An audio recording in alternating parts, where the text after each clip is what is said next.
Welcome everyone to the bone and joint diseases. In this lecture, we're going to be discussing certain topics regarding the bone and joint diseases.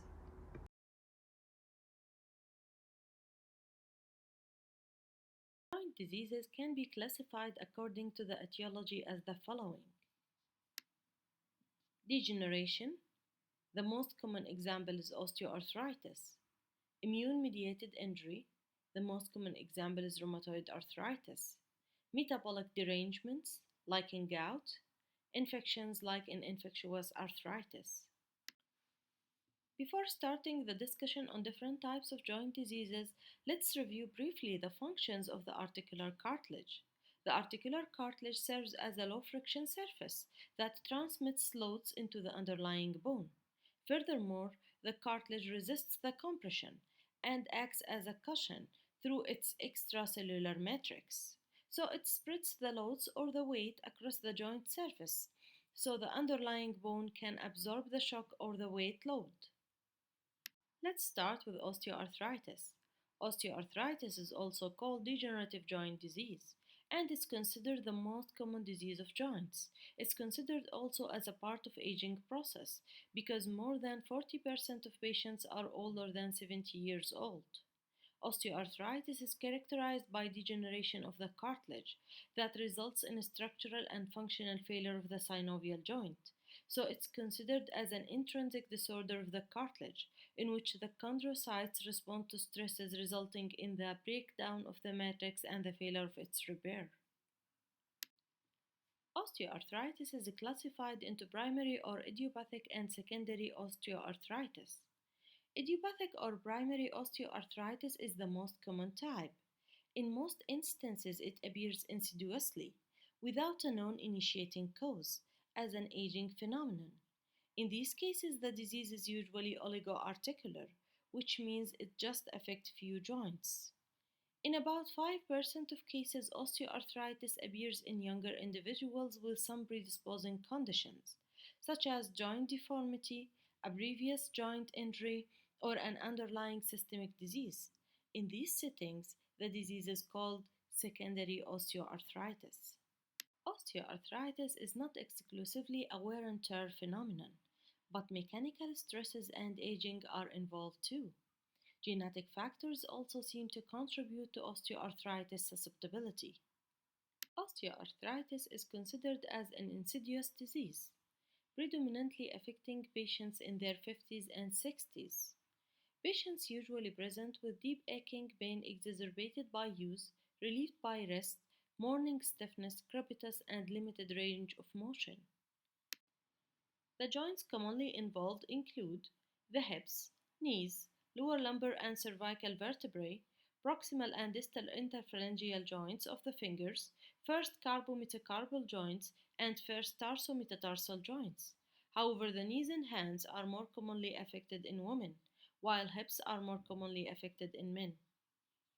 There are still no satisfactory means of preventing primary osteoarthritis, and there are no effective methods to stop the progression. Therapy includes management of pain, NSAIDs to reduce inflammation, intra-articular corticosteroids, activity modification, and for severe cases, arthroplasty. The second joint disease is rheumatoid arthritis.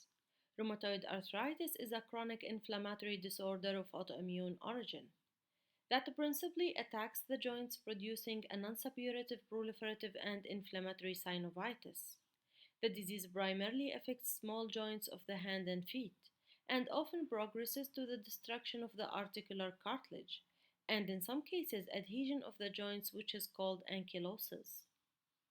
The disease is much more common in women, and the peak incidence is in the third through the fifth decade of life.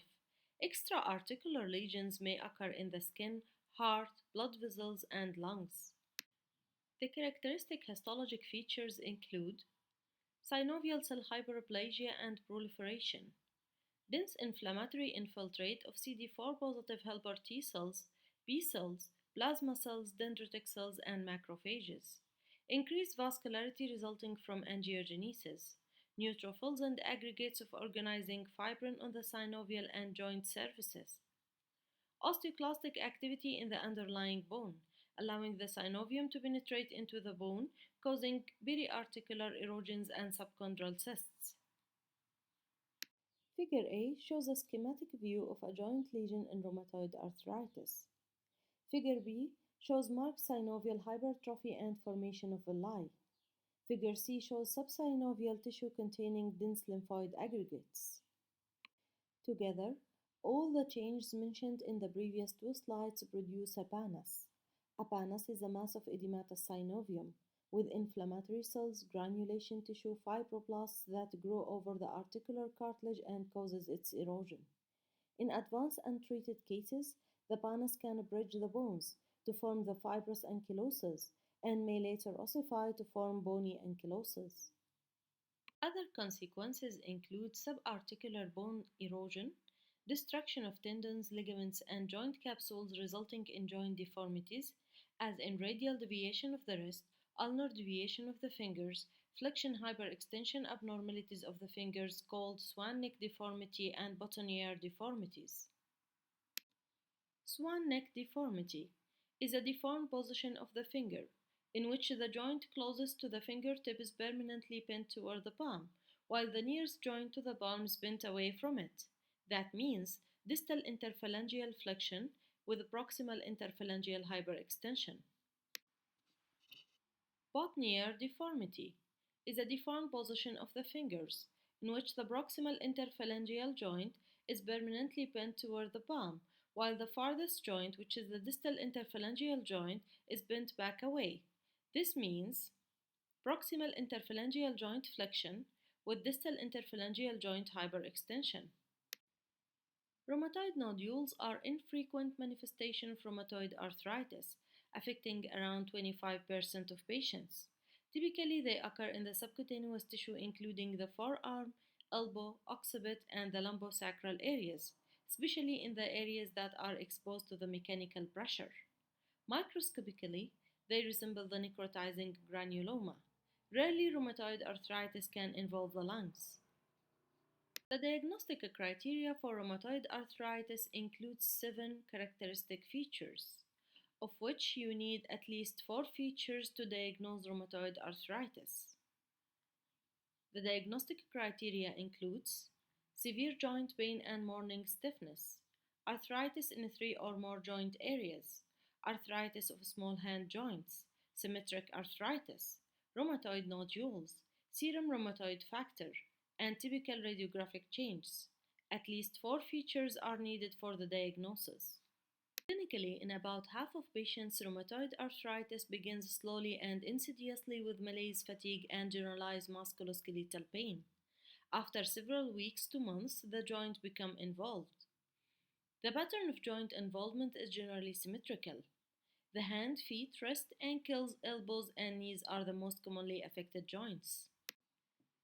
The metacarpophalangeal and the proximal interphalangeal joints are frequently involved, in contrast to osteoarthritis. Involved joints are swollen, warm, and painful, with stiffness early in the morning or following inactivity. Inflammation in the tendons, ligaments, and adjacent skeletal muscles happens frequently and produces the characteristic ulnar deviation of the fingers, swan neck deformity, and boutonniere deformity. The treatment of rheumatoid arthritis consists of corticosteroids and other immunosuppressants, such as methotrexate and most notably the tumor necrotic factor antagonists. However, the anti-tumor necrotic factor agents are not curative, and the long-term treatment with the tumor necrotic factor antagonists carries an increased risk of infections, especially with organisms such as the Mycobacterium tuberculosis.